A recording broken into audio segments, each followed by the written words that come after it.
कृषि दर्शन। किसान भाइयों और बहनों, हमारे बहुत सारे किसान भाई बहन ऐसे हैं जो खेती किसानी के साथ साथ सब्जी उत्पादन का कार्य भी करते हैं। और आपको तो पता ही है कि सब्जी उत्पादन जो है वो आय का एक बहुत ही बेहतरीन विकल्प माना जाता है। जब हम सब्जी उत्पादन करते हैं तो कई बार हमें उत्पादन उतना नहीं मिलता जितना हम पाना चाहते हैं। तो ऐसे में सामने आता है कि कुछ कारक ऐसे हैं जो सब्जी उत्पादन को प्रभावित करते हैं और वो सब्जी उत्पादन को ज़्यादा होने नहीं देते। तो ऐसे कौन कौन से कारक हैं जो सब्जी उत्पादन को प्रभावित करते हैं, आज हम उसी के बारे में चर्चा करेंगे। आज हम जानेंगे प्रभावित करने वाले कारकों के बारे में और साथ ही साथ हम इनको नियंत्रण में कैसे करें। और इन तमाम बातों पर जानकारी देने के लिए आज हमारे साथ जुड़ेंगे हमारे आज के खास विषय विशेषज्ञ डॉक्टर उदय भान सिंह। तो आइए चलते हैं इनके पास और जानते हैं सब्जी उत्पादन को प्रभावित करने वाले कारकों से संबंधित यह जानकारी। किसान भाइयों, सब्जी उत्पादन को बहुत सारे कारक प्रभावित करते हैं, जैसे खेत की तैयारी, अच्छी किस्म का बीज, सिंचाई, संतुलित खाद एवं उर्वरक, कीट एवं बीमारियों का नियंत्रण। ये सभी कारक सब्जी उत्पादन को प्रभावित करते हैं। जैसे किसी किसान ने टमाटर की फसल में अच्छा बीज लिया है, खेत की तैयारी अच्छी प्रकार की है, संतुलित खाद एवं उर्वरक भी दिए हैं, समय समय पर सिंचाई भी की है, खरपतवार नियंत्रण भी किया है, लेकिन कीट एवं बीमारियों का समय पर नियंत्रण नहीं किया, तो सब्जी उत्पादन कम होगा। केवल एक कारक, किसी एक कारक को यदि आप सही तरह से नियंत्रित नहीं करें, सही तरह से उसको अप्लाई नहीं करें, तो सब्जी उत्पादन कम होता है। इसी तरह से किसान भाइयों, सब्जी की नर्सरी किस तरह से तैयार की जाए, इसका भी उत्पादन पर सीधे सीधे फर्क पड़ता है। जैसे सामान्यतः जो परंपरागत नर्सरी तैयार करने का तरीका है, किसान उठी हुई क्यारी बनाता है, उसमें छिड़कवा विधि से पौध की बुआई करता है और ऐसी पौध घनी होती है। पौध घनी होने के कारण वो कमजोर होती है, क्योंकि घनी पौध में आपस में पोषक तत्वों के लिए, जगह के लिए कंपटीशन होता है और ऐसी पौध कमजोर तैयार होती है। कमजोर पौध को यदि हम खेत में स्थानांतरित करते हैं तो उसका उत्पादन कम मिलता है। ऐसी पौध को हम सामान्यतः खुरपी की सहायता से उखाड़ते हैं। तो खुरपी की सहायता से जब पौध हम उखाड़ते हैं तो पौधों की जड़ें टूट जाती हैं और ऐसी टूटी हुई जड़ों वाले पौधों को यदि हम खेत में स्थानांतरित करें तो ऐसे पौधे इस सर्वाइव करने में, यानी सही वृद्धि प्राप्त करने में 2-3 दिन लगा लेते हैं।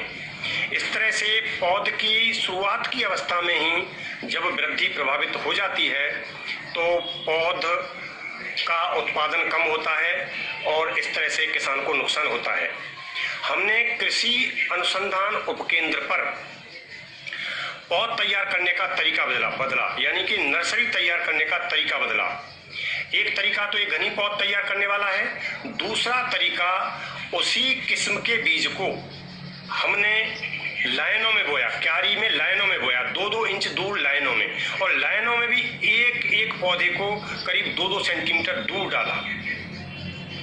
इस तरह से ज्यादा स्वस्थ पौध तैयार हुई और ऐसी पौध को जब हमने खेत में स्थानांतरित किया, उस फसल से हमें घनी पौध के बजाय 12 से 15% उत्पादन अधिक मिला।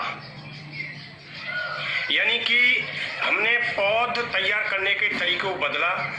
पौध को छिड़कवा विधि से बोने के बजाय हमने लाइन में बोया तो हम 12% उत्पादन अधिक प्राप्त कर लेते हैं। तीसरा तरीका, हमने पौध को प्लग ट्रे में तैयार किया। प्लग ट्रे का मतलब है कि एक ट्रे होती है जिसमें खांचे होते हैं।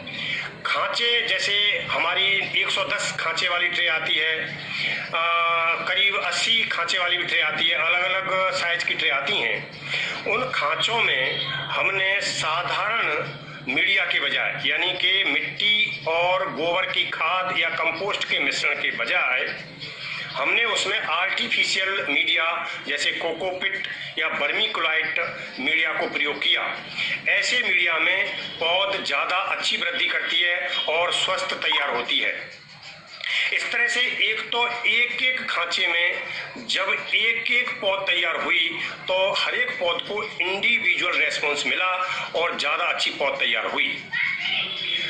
जब ज़्यादा स्वस्थ पौध तैयार हुई तो उस पौध को यदि हमने खेत में स्थानांतरित किया और उससे जो फसल मिली उससे हमारा करीब 25 से 28% उत्पादन अधिक मिला इन कंपैरिजन टू, यानी कि जो हमने घनी पौध तैयार की थी, छगमा विधि से पौध तैयार की थी, उसकी तुलना में हमारा 25 से 28% उत्पादन अधिक मिला।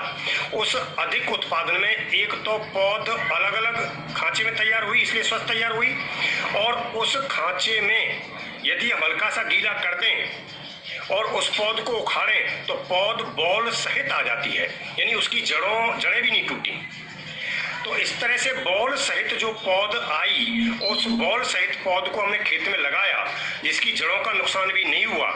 तो इन सब कारणों से उसका उत्पादन 25 से 28% बढ़ गया। यानी कि यदि हम टमाटर की पौध तैयार करते हैं और माना कि किसी खेत में टमाटर का उत्पादन छिड़कवा विधि से जो पौध तैयार करके हम स्थानांतरित कर रहे हैं उसे 100 कुंटल उत्पादन मिला, तो प्लग ट्रे में तैयार की गई पौध से 125 कुंटल उत्पादन मिलेगा। यानी कि बहुत कम खर्चे बढ़ने के साथ हम 25% उत्पादन, 25 से 28% उत्पादन अधिक प्राप्त कर सकते हैं। इसी तरह से हम पौध में देखते हैं कि विषाणु जनित बीमारियों का बहुत प्रकोप होता है, विशेषकर सोलेनेसी कुल की सब्जियों में, टमाटर, बैंगन, मिर्च, कुछ फल जैसे पपीता में भी इन जो विषाणु जनित बीमारियों का प्रकोप होता है। विषाणु जनित बीमारियों का जो फैलाव है वो अपने आप नहीं होता, इनके फैलाव के लिए किसी वेक्टर से फैलाव होता है, यानी कि कीटों से फैलाव होता है। विशेषकर रस चूसक कीट जैसे कि व्हाइट फ्लाई या एफिड किसी विषाणु ग्रसित पौधे पर बैठ जाए और उसका रस चूसे, और यदि वही कीट स्वस्थ पौध पर जाके बैठ जाए तो उस बीमारी का फैलाव स्वस्थ पौध में भी हो जाता है और स्वस्थ पौध भी विषाणु ग्रसित हो जाती है।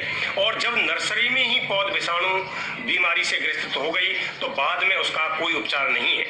इस तरह से हमारी, जिसको हम पत्तियों का माथा बन जाता है, पत्तियां छोटी हो जाती हैं और उत्पादन में बहुत भारी असर होता है।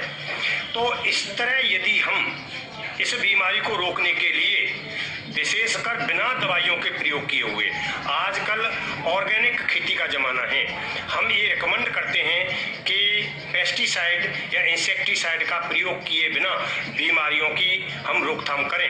तो इसका एक उपाय है कि यदि हम बिना कीटनाशी दवाइयों के प्रयोग किए यदि विषाणु जनित बीमारियों से रहित पौध तैयार करना चाहते हैं तो उस नर्सरी को, हम जिस नर्सरी में पौध तैयार कर रहे हैं उस नर्सरी को 40 मैस के सफेद रंग के एग्रोनेट से ढक दें।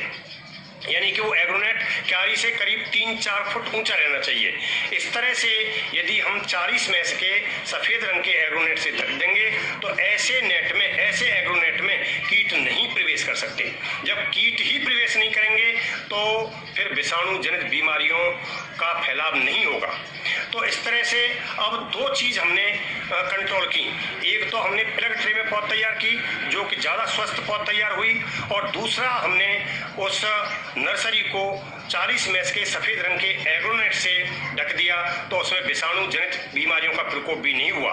इस तरह से यदि दोनों कारकों को यदि हम सम्मिलित कर दें तो हमारा सब्जियों का उत्पादन करीब 35% बढ़ जाता है। तो ये छोटी छोटी तकनीकें हैं जिनसे हमारी सब्जियों का उत्पादन बढ़ता है। किसान भाइयों, जो पौध तैयार हुई है उस पौध को आप हमेशा शाम के वक्त लगाएं, क्योंकि कोई भी पौध जब शाम को हम लगाते हैं तो वो ठंडे मौसम में लगाते हैं, और जैसे हमने शाम के वक्त लगाई तो रात भर में उसकी जड़ें स्थापित हो जाती हैं और पौध की मोर्टिलिटी रेट कम होती है। यदि हम सुबह के वक्त लगाएंगे, कोई भी पौध सुबह के वक्त लगाने से उसकी जड़ें एकदम पानी लेना शुरू करती नहीं है और सुबह के बाद दिन होगा और दिन में बाष्पोत्सर्जन की क्रिया से पौधों की पत्तियों से पानी का नुकसान होगा और ऐसी पौधे में मोर्टिलिटी रेट ज़्यादा होती है। इसलिए पौध को हमेशा शाम के वक्त लगाएं और शाम के वक्त लगाने के तुरंत बाद हम सिंचाई भी करें। और सिंचाई की सुविधा नहीं है तो इसमें किसी मग की सहायता से या डिब्बे की सहायता से पौध लगाने के तुरंत बाद उसमें पानी दे दें, तो ऐसी पौध की मोर्टिलिटी रेट कम होगी और ज़्यादा स्वस्थ पौध और मोर्टिलिटी रेट कम होगी तो निश्चित रूप से ऐसी तकनीकों से हम सब्जी का उत्पादन बढ़ा सकते हैं। किसान भाइयों, इन छोटी छोटी तकनीकों से आप सब्जी का उत्पादन बढ़ा सकते हैं। ये मैंने आज नर्सरी की तकनीक बताई, ये प्लग ट्रे की तकनीकी और आपके जो एग्रोनेट लगाने की जो तकनीक है उससे आपका 35% उत्पादन बढ़ जाता है। धन्यवाद।